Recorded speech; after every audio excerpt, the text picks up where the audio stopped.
Alright, so let's take a look at every Premier League home kit for the upcoming season and I guess grade them on whether or not they are pleasing on the eye to me. Then again, apparently I'm the guy who's married to a goddamn scarf and combs his hair with a knife and fork. So bear in mind, I'm probably the last person to be giving goddamn fashion advice. Anyway, let's go. Arsenal. As you can see here, Socrates Papastopoulos is modelling in the kit looking like he's just been told his dog was recently burned alive. Either that or he's just been reminded when the last time his club actually challenged for a league title. Anyway, the actual kit looks decent with the new V-neck symbolising the fall of Arsenal's league form whenever the going gets tough. Not sure why it has Visit Rwanda plastered on the side. The only criticism I'd have with the shirt is that it clearly doesn't cater to sugared up Teletubbies yelling into a microphone while sporting a belt that was clearly made in f***ing China. I'll give it a B. Aston Villa. And here's a picture of Tyrone Mings on the phone, no doubt ringing up everyone he's ever stamped in the head. It's a nice smart jersey, I'll give this a B. Bournemouth. Well, this kit was given the best possible start, debuting it against Spurs last May. You know, the one where they scored the winner in the last minute. I don't think there's anything particularly special about the kit. It's decent, red and black, but honestly, is it just me who thinks it looks like pretty much the same as any of their other home kits? I'll give it a boring C. Brighton. So for this new kit, essentially Brighton stripes have just gone on a diet. That's really all they've done to this thing, just slim down the stripes.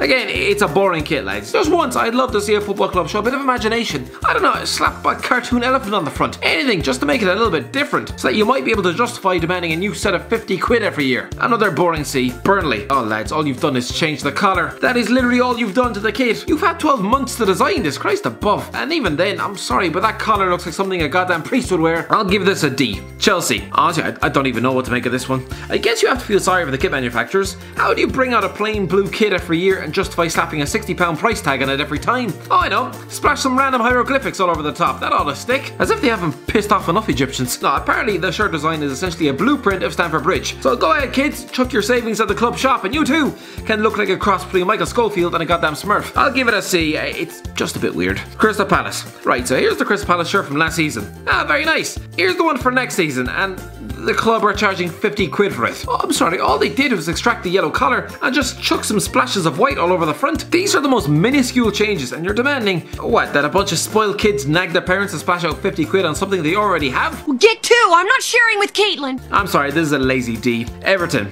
Everton haven't really done much to their kit for next season other than chuck some weird lines across the top. I'm sorry, I just can't take any jersey seriously when it has Angry Birds scrawled across the sleeve. It's a fairly standard average jersey, I'll give it a C. Leicester City. Christ above, can that jersey be any tighter? Can you imagine 16-stone Larry from down the local pub trying to squeeze into this rugby fitted jersey? The lad would probably have to be cut out by emergency services. I mean, to be fair, it is a nice jersey, even if it makes the person wearing it look like a human chessboard. I'll give this a solid B. Liverpool. This is a nice enough jersey, not too dissimilar to last season's one. I've always said though, Liverpool's last few home kits have just been a bit too dark a shade of red. You're in danger of making it look like a Man United kit, lads. Other than that, I guess it looks smart enough.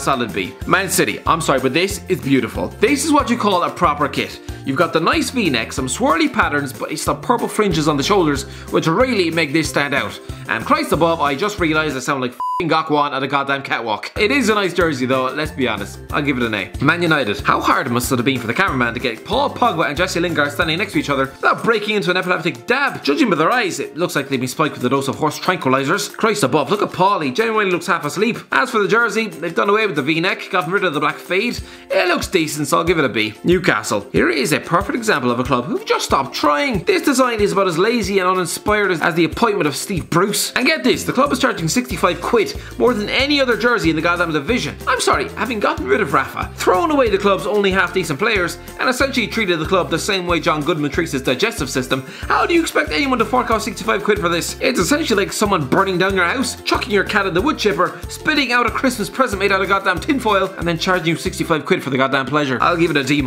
Norwich City. See, now this is a nice jersey. I mean, the bottom half looks like it's been stabbed with 1,000 thumbtacks, but other than that, the green and yellow fades into each other fairly nicely. I mean, this fella modelling it just looks like he's praying for the moment to end, but nah, this is a good jersey. I'll give it a solid B. Sheffield United. Does it really matter what jersey Sheffield United wear this season? They could walk around the pitch in 11 bin bags. They are still getting relegated when they have David McGoldrick up front. Christ, I don't know, what do you want me to say about this? It's a striped red and white jersey. Literally, there's nothing special about it. I wish there was, so that I could either appreciate it or criticise it.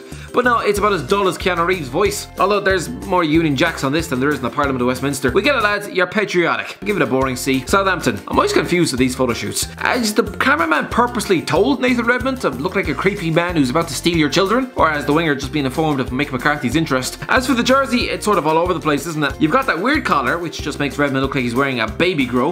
Then you've got a black top third with the traditional red and white stripes not kicking in until we're at his goddamn nipples. You've got the Chinese sponsor messily slapped on the front before scribbling Virgin on the sleeve, which is what you're going to be if you ever caught in public wearing this. This is just very strange. Tottenham. Okay, this isn't confirmed, it's just a leaked version, but are you actually serious? You had 12 months to think of a new design and this is the best you can do? I mean, it's not a bad jersey in its own right, but if you compare it to last season, it's pretty much the same thing.